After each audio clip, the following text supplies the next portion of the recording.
What's up, Trekkies?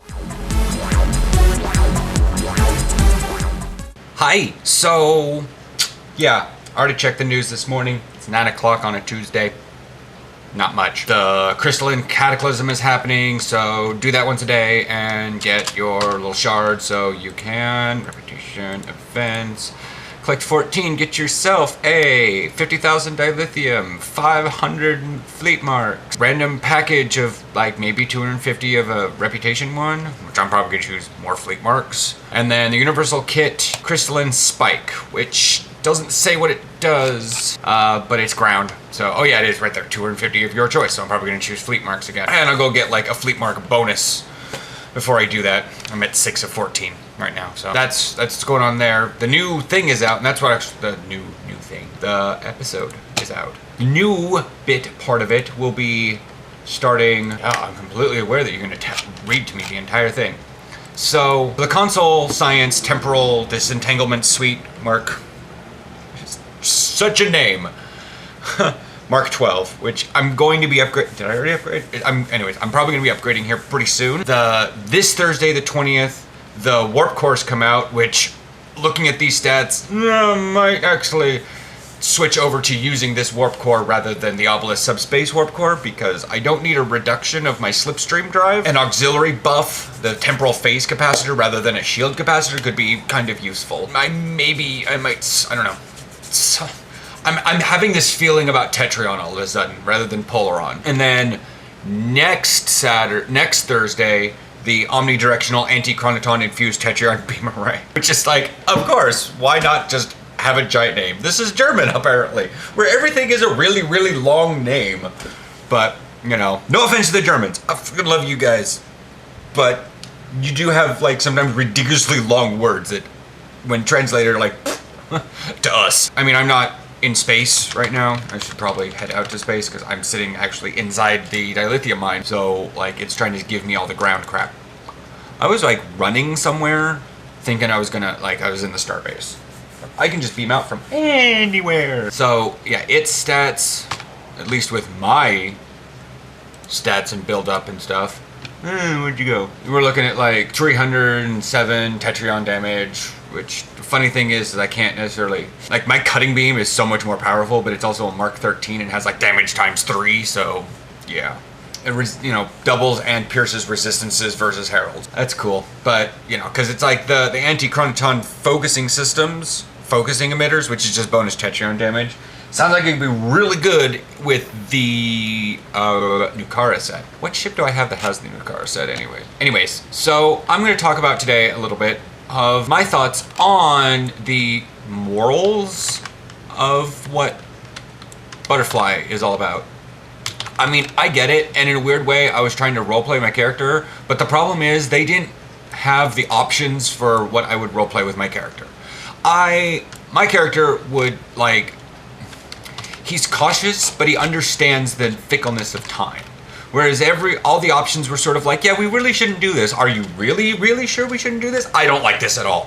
It was like everyone is being cautious and shouldn't do it, whereas like my character would have done it, but probably would have spent a little bit longer. I get it, that things were imperative that we do it soon, but the fact that it screwed up, points out to a lot of people, especially with Annorax, that he kept trying to fix it, and he spent 200 years trying to fix it. Trying to fix what? He made one calculation, he thought it was the best calculation, and it restored, like, he finally, in the Year of Hell, he finally restored 98% of the Crenum Imperium, but Kiana Prime wasn't restored. And that's all he cared about. He was, another Moby Dick episode. He really, really wanted Kiana Prime. Like, as long as his family was restored, he almost didn't care about the state of the Empire. Or the Imperium. And like, I went through and looked at the 3 things, as you're supposed to in the episode, and I loved it that, one of them was like, yeah, this is a bad idea. Do not remove the Iconians from time. That is a terrible idea. I mean, it was like a nice apocalyptic future where the Vulcans were conquering the galaxy, and we're currently at a tooth and nail, thing with the Dominion. That was great.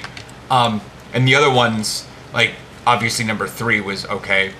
was what we wound up going with. But the thing is, they didn't fully explore the things. Like, you didn't, I don't know. It felt like it was a little bit rushed in a way. Like, I would have, you know, if Romulus had been restored in the thing, I would have tried to figure out what was the state of Romulus. Like, if Romulus was restored, but it was a barren wasteland because of some other thing, it still wouldn't have been that great a deal. Just because the planet is there does not mean it's functional. And it didn't go through that much, but, you know, drama for storyline sakes. But it's true, and you know, spoilers, but you know, you're gonna be able to replay this thing 3 or 4 times. And having to figure out, what was weird is I actually had to get I had to find in my, I'm gonna call it the spellbook, ability list, the thing that I have on my Mako armor to, when we were fighting Borg all of a sudden, I was like, I can't hit, drag it on the bar, because I use the Mako armor, because it's cool. So yeah, that's what's going on. That I like the fact with the fact that, you know, we screwed up and we needed to fix time. It's sort of like, I'd like to know what else was in the computer core. I mean, the whole like, oh, your whole species is gone. Yeah, that's, you know, tugging at the heartstrings, whatever. But it's like we didn't get to know the character very well, is the thing. So it was like, whatever. I don't know. If like we had seen this character, maybe we have and I haven't been paying attention that much, but if we had seen like these pair of characters through the entire expansion and had gotten invested in them, that probably would have been a bigger deal that her whole species was being wiped out. But we saw, like, the first time we saw her was this episode. First time we saw any of her species. In fact, that was one of her chat option. What species are you?